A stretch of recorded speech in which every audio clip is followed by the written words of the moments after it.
Good afternoon, everyone. Over the past several weeks, we've been looking at judgment from several different angles.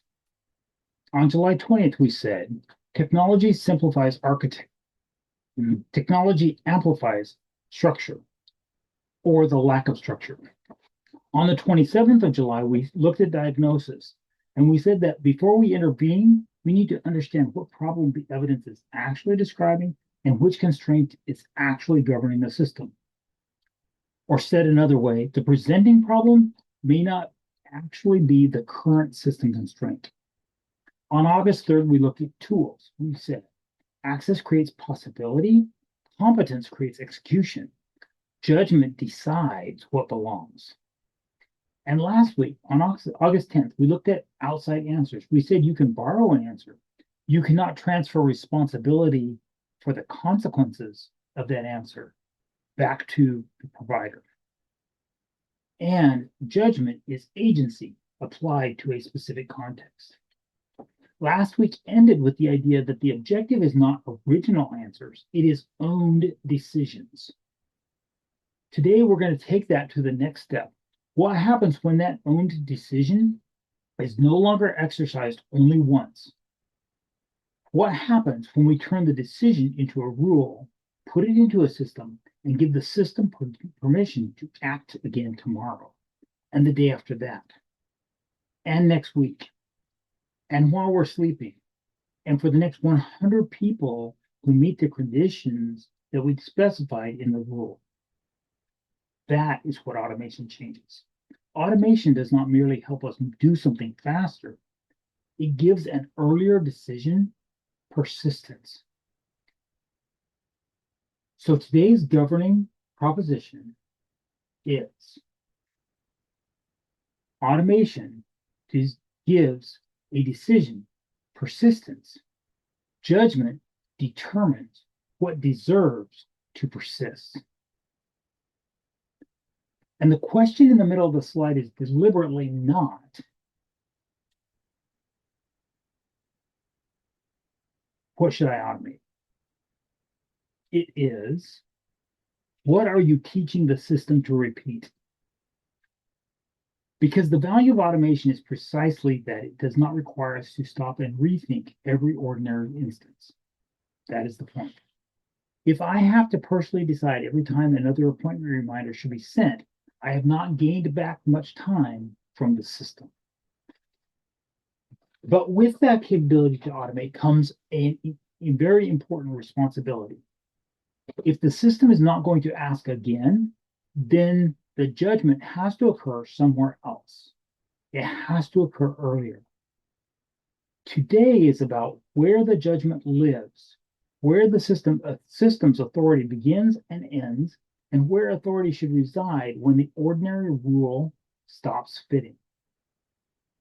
This is not a high-level workflow tutorial. It is not an AI risk presentation, and it is not a generic argument that there should always be a human in the loop. Sometimes there should not be. Sometimes the entire value of a well-designed system is that a person no longer needs to touch any routine execution.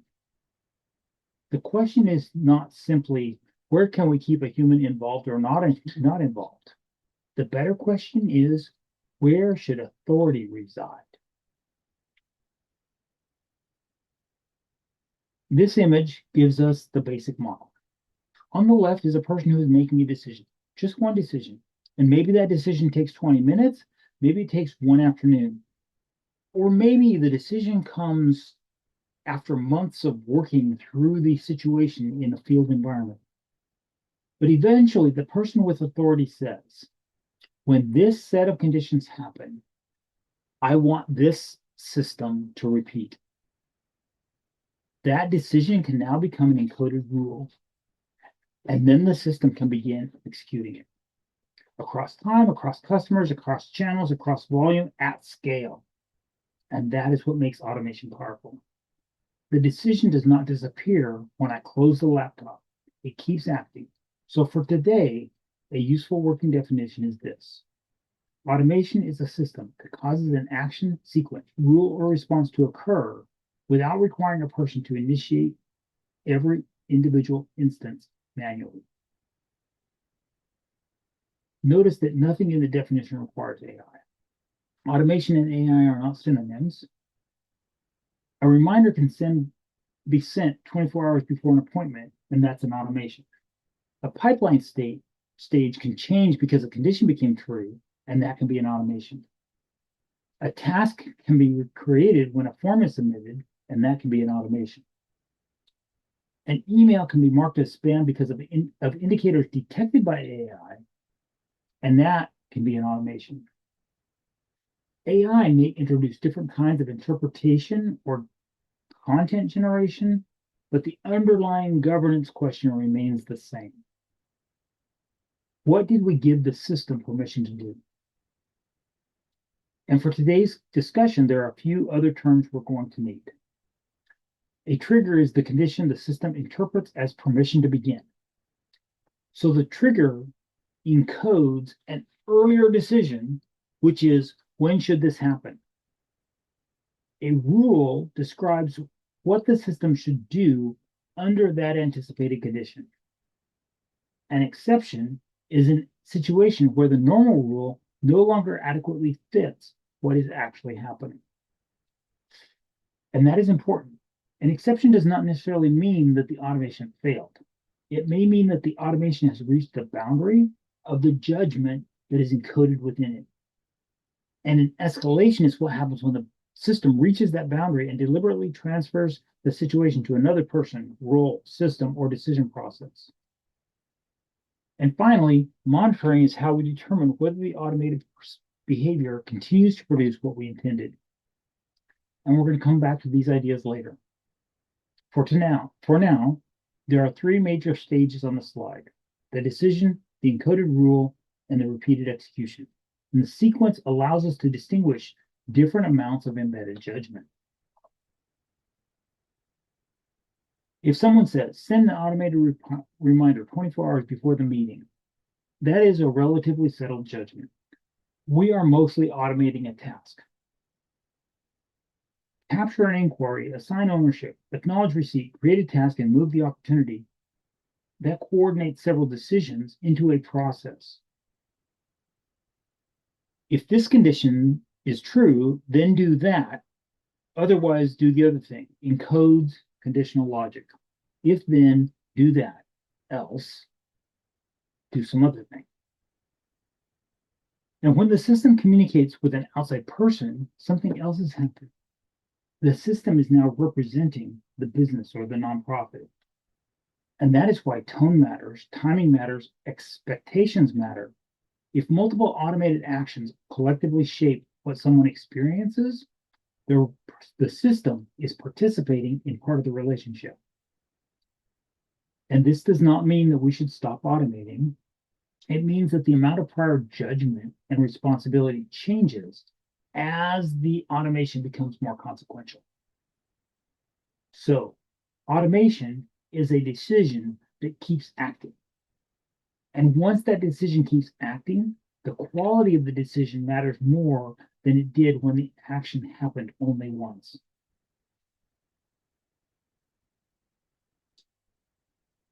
This is the central structural idea of today. On the left, we have a system that uses repeated manual judgment. A situation happens, the person considers it, the person decides, the person acts. Then another situation happens, the person considers it, the person decides, the person acts. And again, and again, and again. And it may work. Sometimes it is appropriate, but notice the cost. Repeated attention, repeated interpretation, repeated delay, repeated opportunities for inconsistencies. Decision fatigue. And the mental burden of remembering that the decision even needs to happen at all. On the right side of the slide, judgment has moved upstream. Judgment has moved left of the boom. Judgment is exercised before the situation happens. The decision maker is considering the situation ahead of time. They're defining the rule, they're defining the boundary, and then the system is executing that earlier judgment on repeat. Good automation does not remove judgment, it invests judgment for returns later. That connects directly to the business independence lessons we taught earlier this summer. We talked about the difference between a business that depends on personal rescue and one that is supported by systems. Good systems reduce dependence on memory, improvisation, and emergency rescue effort.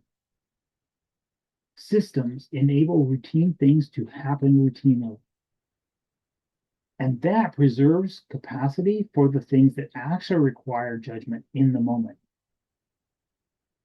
Earlier in this series, we described systems as reducing repeated rescue and protecting judgment rather than eliminating it. Automation is extending that idea. If I can make a sound decision once and allow the system to execute that decision consistently, I no longer have to spend my mental and emotional capacity reassessing the decision every time. That creates freedom. That can increase consistency. It can reduce emotional variability. It can reduce the number of situations where the business depends on one person's memory. But this is also where agency matters. Removing yourself from the repetitive execution is not the same as removing yourself from the decision. Agency does not require continuous intervention. Agency requires that you retain authority over the system. That authority includes things like, what is the system allowed to do? When may the system act? What information does the system rely on? What standard applies? What conditions are considered ordinary? Where does the system's authority end? Who has the authority to revise the system? Who may stop the system? And we can briefly connect this thought to the layers of agency. Who performs the execution? In an automated system, the answer may be software, but who is being represented? Perhaps it is the customer-facing business, and whose judgment is encoded. Was it the person who built the system or the person who authorized the system to operate? Who retains responsibility for the outcome? What business structure contains the responsibility? The technology can change the executor. It does not automatically answer the other questions. And this is also why human in the loop is not precise enough. A human can be involved and still exercise no meaningful authority. Or a system can operate almost entirely without human intervention while still remaining carefully governed. The question is not simply whether a human appears somewhere on the diagram. The question is, where should authority reside? Where does authority reside? Who has the authority? For normal, ordinary executions, authority may in fact reside inside the system. But for an exception, authority may need to move. And for a strategic change, authority belongs somewhere else entirely.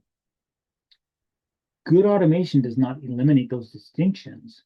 Good automation makes them clear.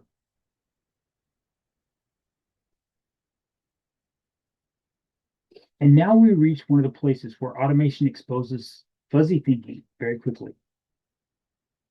A human can say to you, follow up appropriately, and you can interpret what that means.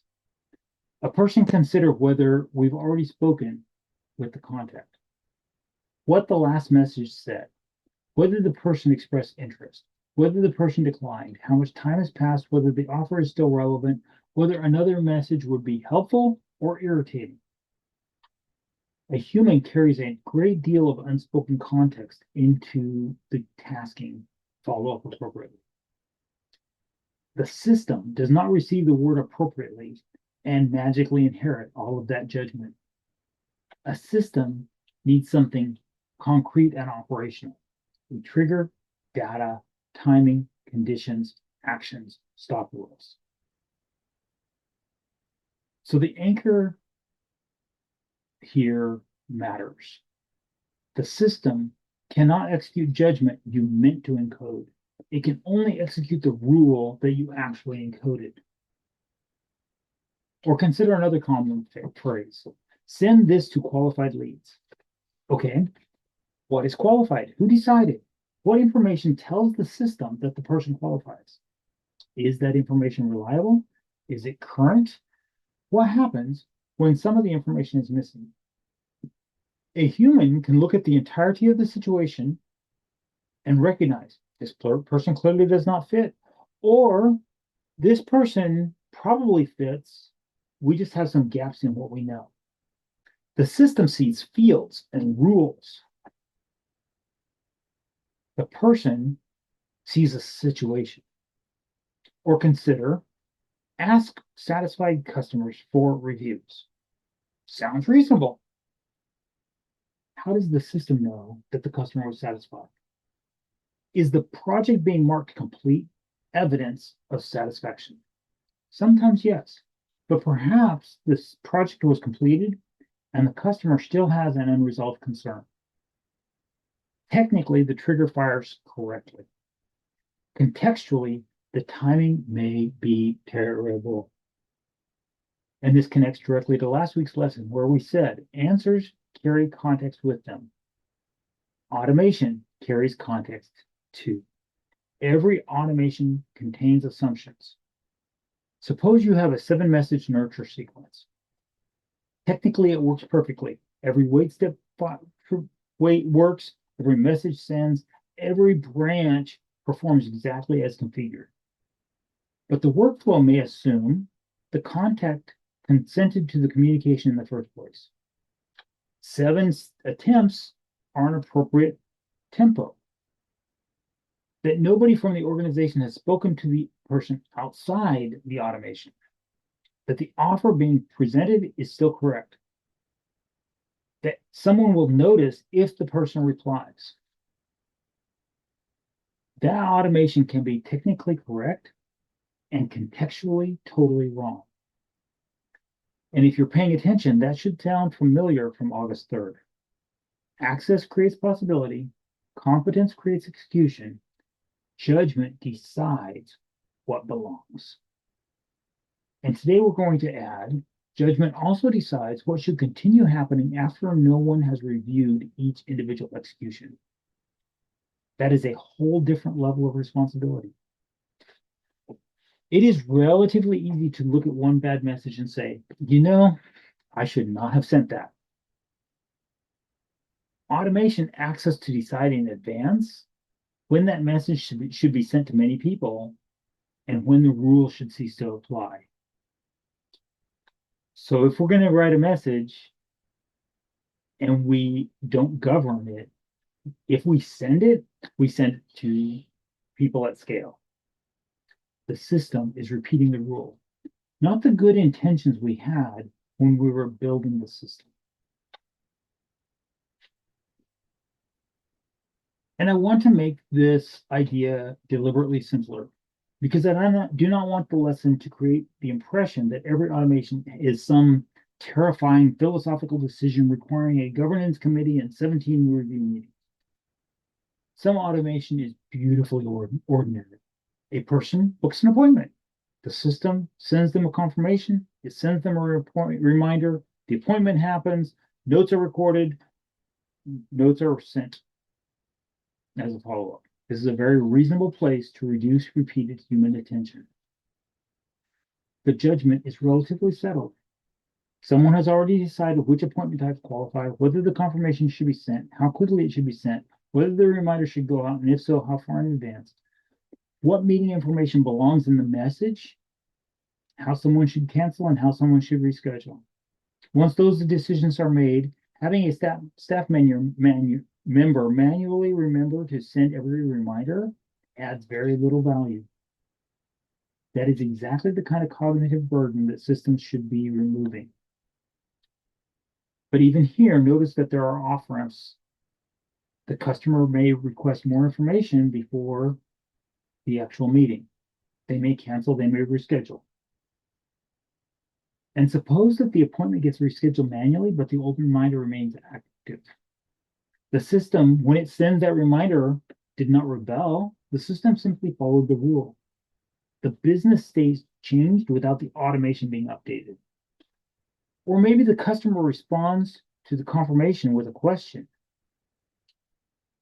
Does someone receive that reply? Or does it drop into a no replies inbox in a dedicated sending domain?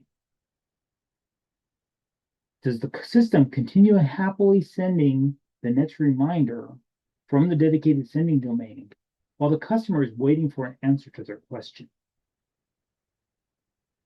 These are governance questions, but they are manageable because in this scenario, the normal path is relatively stable. This is a very good automation candidate because the underlying decision remains settled. Repeated human execution would require little additional judgment. The normal path is predictable, and also the common exceptions are predictable. And this is important because our objective is not minimum automation, but it is also not maximum manual control. The goal is governed reduction of unnecessary load. If a system can reliably perform a settled task, allow it to perform the settled task. Agency does not mean I personally send every reminder. Agency means I retain authority over the rule, the exception, the change, and the decision to stop or revise. But what about a more interesting case? The lead enters a nurture sequence. Message 1 goes out, wait. Message 2 goes out, wait. Message 3 goes out, wait. Follow up, wait. Continue forward. The automation is doing exactly what it was built to do. But look on the graphic underneath the normal path. What happens when real life happens? And the entire point of this slide is that the nurture keeps firing is to analyze what happens when the nurture keeps firing as if none of life has happened. We're going to look at the blue exits. These are not failures. These are successful changes in the customer journey. The salesperson spoke with the lead. Good. The relationship has moved to another stage. Good. The offer has changed. Okay. Maybe the contact is still valuable, but the original nurture is no longer the correct path. The lead has entered a different customer journey. That nurture sequence is no longer relevant, but the customer journey is a success. The person needs to move somewhere more appropriate.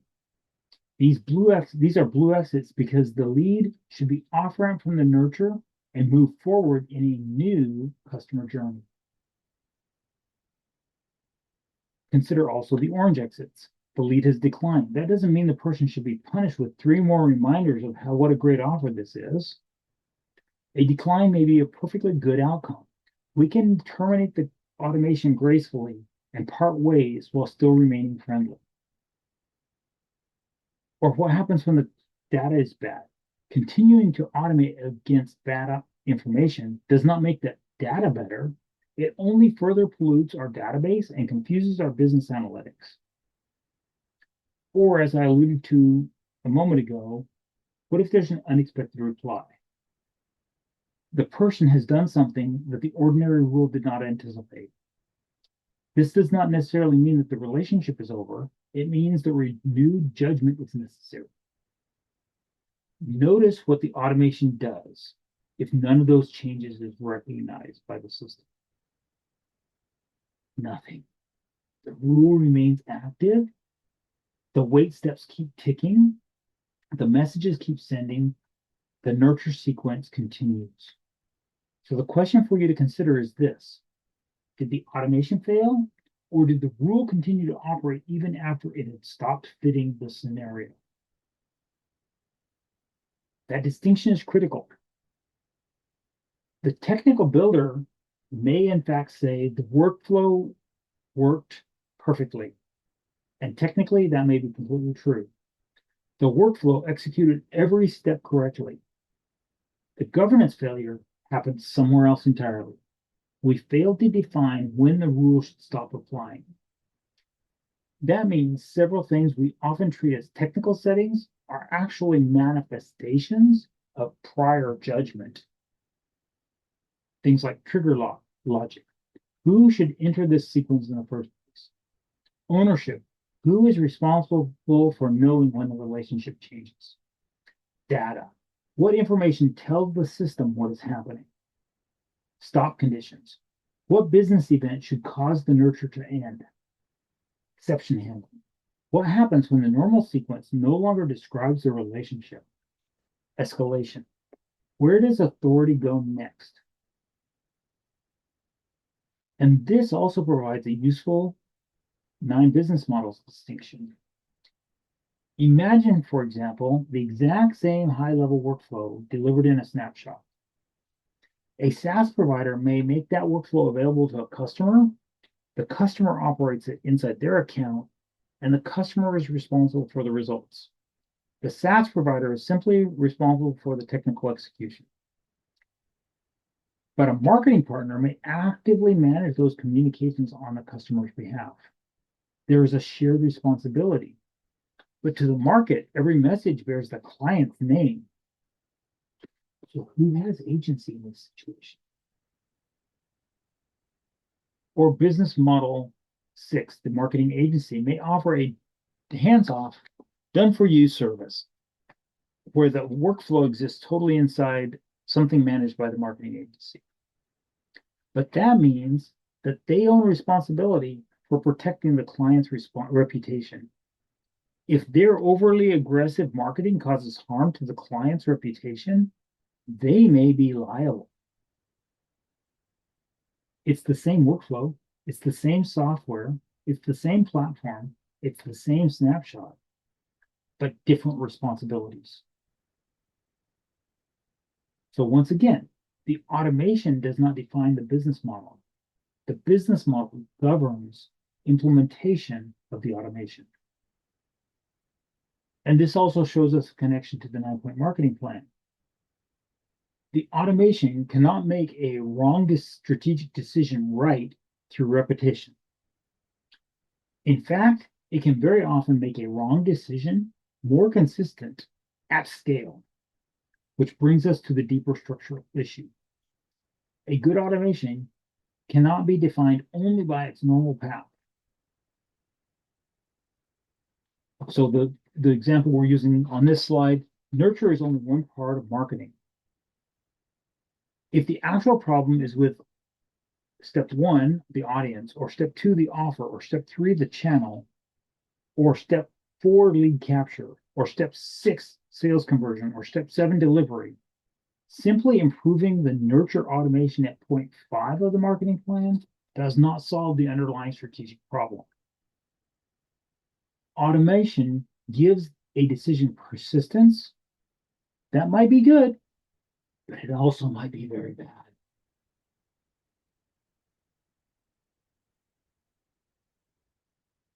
Most automation begins with a normal path. Something happens, a rule applies, the system moves forward, that is necessary. If we cannot define the normal condition, we are probably not ready to automate this procedure. But real businesses and real nonprofits do not remain inside the normal path forever. Life happens, something changes, information is incomplete, 2 pieces of data conflict. The customer behaves differently than expected. The offer changes, someone makes a mistake, situation carries emotional or reputational consequences that the normal rule did not anticipate. Those are exceptions. And I want to be precise here. An exception is not necessarily proof that the automation was badly designed in the first place. There is no requirement that a responsible automation anticipate every possible condition in the universe. An exception may simply mean we have reached the boundary of the judgment that was encoded in the system. Which raises the question that we identified earlier. Where should authority reside now? Inside the normal path, authority may appropriately reside within the automated rule. The data fits, the condition is known, the system should continue. The issue occurs when the condition stops fitting. Continuing to grant the same authority to the automated rule may no longer be appropriate. So we move to escalation. And notice that the slide does not say the business owner or the executive director. It says handoff to governed review. That could be a specialist, it could be a staff member, it could be a tech support team, it could be a managerial review, some kind of manual inspection. It could even be another workflow or some other decision process. Escalation does not mean everything must return to the most senior person in the organization table. It means that the ordinary rule has reached its authority boundary. And that gives us this anchor point. A good automation knows what it should do. A governed automation knows when it should stop deciding. And that is very different from saying a human should always remain in the loop. No. For many normal path situations, a human should happily stay outside of the loop. The system can handle it just fine. The issue is that someone has deliberately decided how far the automated authority extends. And now we're going to look outside the core diagram on the slide. Monitoring, new evidence, reassessment. This is where we challenge the phrase, we automated it. That sometimes sounds as though the underlying decision is now permanently settled. It is not. The business changes, the economic environment changes, customers change, the offer changes, competition changes, the data changes, the platform that this automation is running on may change. I guarantee you the LLMs will change. An exception that was occurring once a year might start occurring 5 times a week. And at that point, perhaps it is no longer really an exception. Maybe it's the new normal, which means that perhaps the normal path needs a redesign. So each execution of the automation also is creating new evidence. And that brings us directly back to the July 27th lesson, where we said evidence should return to diagnosis. The loop is judgment, encoded rule, automated execution, observed result, which gives us new evidence for reassessing, which leaves us an opportunity to make judgment. Automation without monitoring turns yesterday's judgment into tomorrow's assumption. Yesterday, the rule may have been exactly right, but then conditions changed. If nobody is looking at the results, the system continues treating yesterday's judgment as though it were a permanent, universal, enduring truth, which would defeat much of the purpose. Monitoring does not mean staring at every workflow execution, sifting through the execution logs. It means someone has retained enough visibility and authority to know whether the rule still deserves permission to act. The entirety of the system is not if X do Y. The entire system is what is normal, what is exceptional. Where should authority reside at each point in the journey? What evidence tells us that the boundaries themselves should change? And I want to give you a real-world example from within how I operate GHL Business Launch. And I deliberately saved this example until after the appointment reminder example, the nurture sequence example, and the general model, because this is not a lesson about my engagement system. This is an example of choosing an automation boundary. Within GHL Business Launch, I have an AI-supported system I call Flip the Script. And for today's purposes, you do not need to know the internal mechanics. I'm not going to teach the 5 diagnostic gates. I'm not going to teach the flow of information and the flow of the sequence of a person through the sequence. The useful part for the lesson is what I show on the slide. The process begins with a conversation. Frequently, it is a conversation with somebody who has started an engagement with me from a scripted selling posture. They come to me with This is what I do. This is what I sell. And I'm trying to determine whether there's actually a thinking or learning conversation available underneath the script. If there's a human being behind the message. Now I could reinterpret every one of those conversations from scratch. And for a long time, that is exactly what happened in many of these interactions. I would read the message, I would assess the person, I would decide whether the response deserves my time, I would think about what to say, I would consider whether I was over investing. I wrote, I edited, and then I responded. And then the conversation continued, however far down the path it went. And then the next seller would appear, and I would do the entire cognitive cycle again. And sometimes I would have 2 or 3 of these conversations happening simultaneously. That is repeated cognitive and emotional load. What I now do instead is I use AI to carry substantial portions of that work. But look carefully at the first control point on the process, labeled air gap. Conversation starts, there's an air gap, AI supported analysis. I manually copy and paste the conversation into the AI environment, and that is intentional. The AI is not automatically connected to the communication channel. Why? Because I want to decide which conversations even enter the system, which ones are worthy of entering the diagnostic gates. That is one authority boundary I retain. I have the option to simply reject the conversation on my first read. Only after I have decided to engage does AI get the data to analyze. And I want to emphasize that AI is doing substantial thinking work. This is not me saying the human does the thinking and the GPT is a glorified thesaurus or a typing tool or is generating the responses. No, AI is performing pattern recognition. It is comparing the interaction against the governing doctrine of the diagnostic gates. It is using its access to history to determine whether this person has entered the conversation before.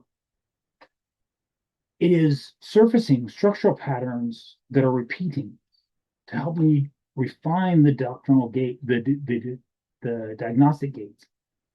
It is developing options for responding. And in doing so, it's removing a meaningful amount of my repetitive cognitive load, which also reduces my emotional load. And that matters. When someone enters with a sales pitch, I do not need to personally invest emotional energy in every interaction before that person has demonstrated that they're willing to move into a genuine learning posture. The system preserves my capacity. That is exactly what systems are supposed to do. They're supposed to allow the business to do routine things routinely so that capacity is retained for addressing exceptional and non-routine situations. And then in the flow chart, we reach the second control point. The AI-supported analysis comes back to human authority, which results in a response or silence. The AI can propose, it cannot send. It can interpret, but I decide whether the interpretation is right or wrong. It can recommend a response, I can edit it, I can ignore it, I can choose a different posture in my relationship with the person. I can determine that the actual relationship changes the context. And I can decide when no response is appropriate. So the slide deliberately says the AI does substantial thinking work. The AI does not take over my command authority over the relationship. That is the key word. Authority is the crux. The design question is not how much thinking can AI do, because it can do a lot. The design question is also not, can this system be automated more deeply? Almost certainly. The design question is, where should authority reside in this system? Someone who was optimizing only for efficiency would look at my process and say, Keith, That copy and paste step is inefficient. Connect the AI directly to Facebook, LinkedIn, email, SMS, whatever channel the conversation is coming through. Let it evaluate the interaction and answer automatically. Technically, totally possible, but maximum automation is not my objective. My objective is to reduce unnecessary cognitive and emotional load while preserving judgment at the consequential relationship decision.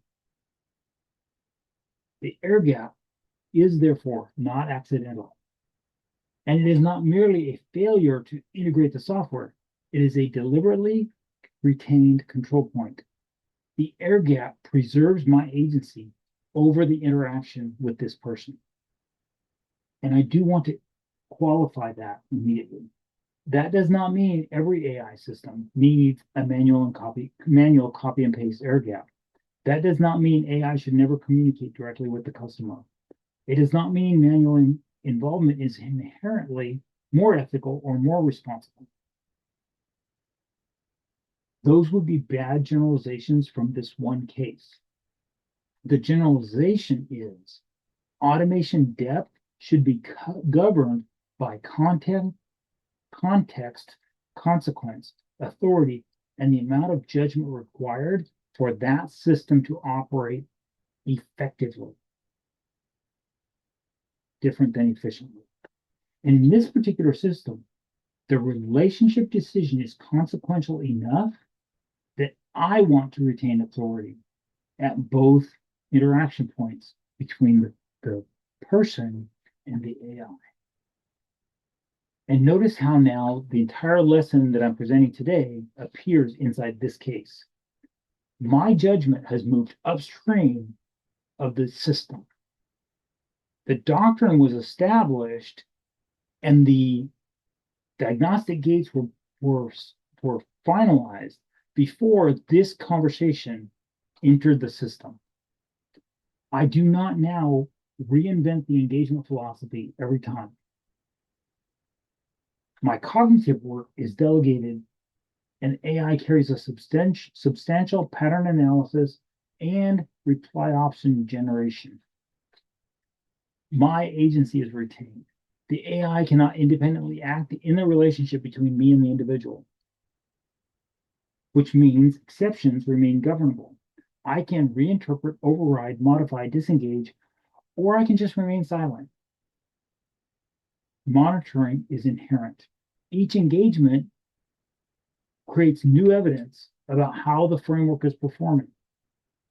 And the AI refines the way it interprets the diagnostic gates and the kinds of messages that it is suggesting that I send.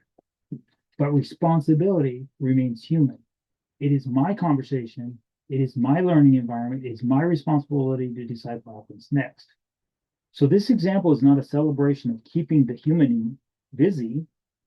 It is the opposite. It is removing a substantial amount of unnecessary cognitive and emotional work while still intentionally retaining the point where authority matters.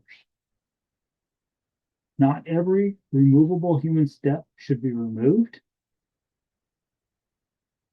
The right boundary is remove unnecessary load without removing necessary judgment. And the question that reveals the boundary is, where should authority reside? Whose agency must be preserved?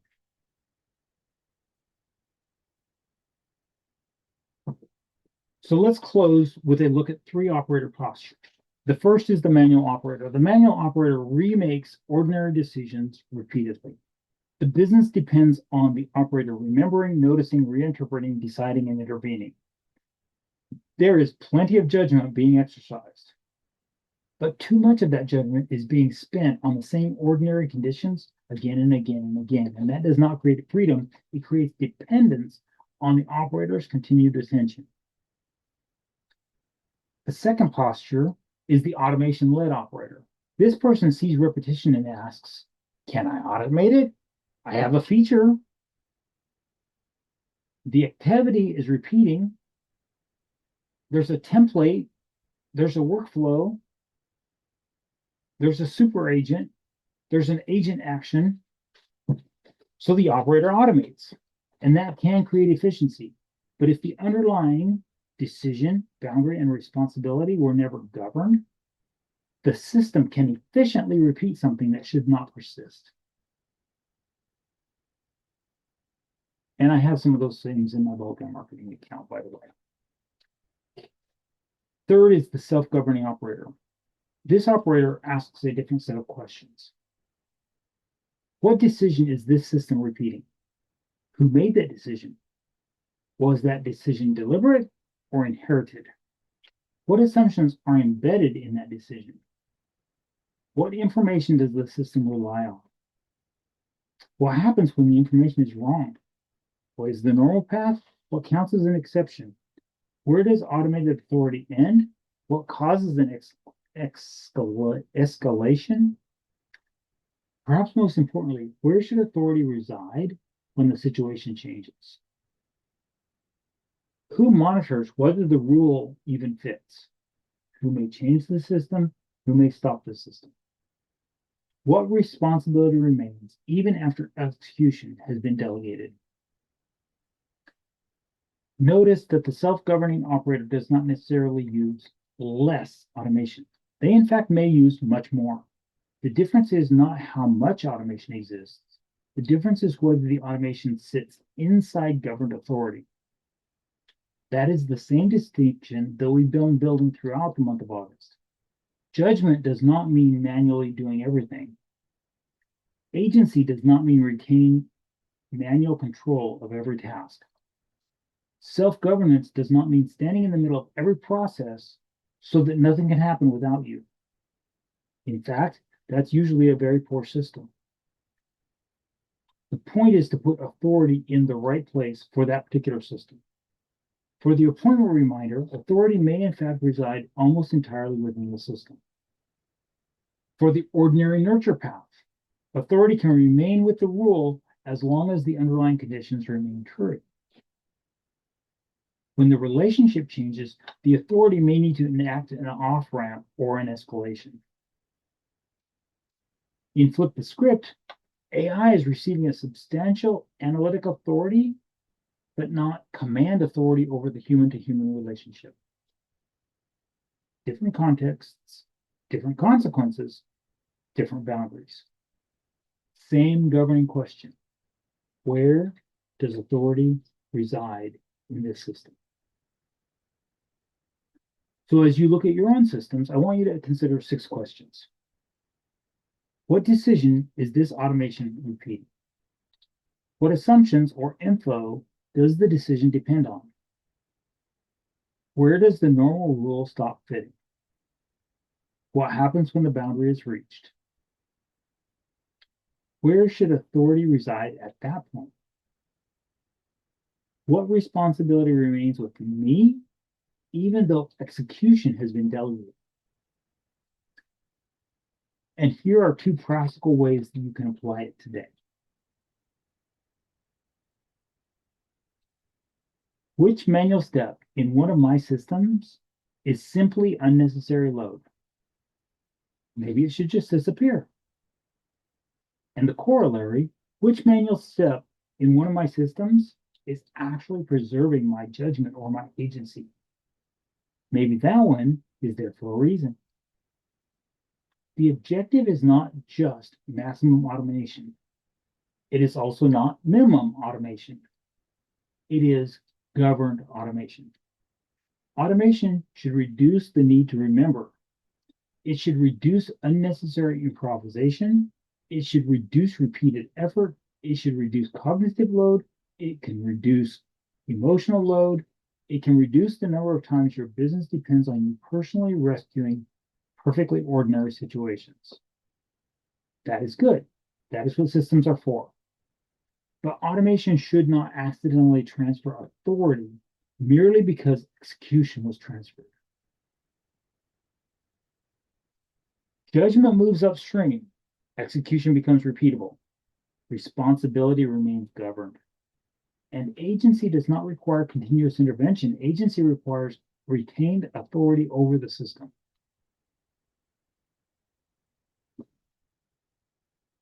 The slide says, What are you teaching the system to repeat? Because automation gives a decision persistence, judgment determines whether that decision even deserves to persist.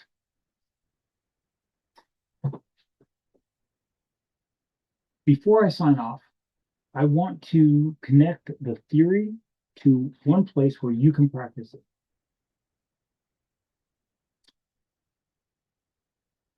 My flip the script system exists because the purpose of GHL Business Launch is not simply to talk about high level. The purpose of GHL Business Launch is to practice the judgment behind the decisions to preserve your personal agency and to give you a place to evaluate the tools, frameworks, technical guidance, and professional advice that's being given to you from many sources. If you find yourself wanting to work through questions like these, your assumptions, your business models, your systems, where authority should reside in your business, rather than simply following advice that might not be right for you. That is the kind of learner that the private GHL Business Launch Groupon Collab is for. I'll have the link in the description or the comments. And one question remains. When these systems repeatedly act on behalf of the business, other people are experiencing that behavior. Customers are experiencing it, team members are experiencing it, partners, vendors, and collaborators are experiencing it. So what did they learn to expect from us? Next week, we're going to move from the system outward. Trust is an operating outcome. But for today, this is enough. Automation gives decision persistence. Judgment determines what deserves to persist. I'm Keith Bashirs. Thank you for thinking about this with me.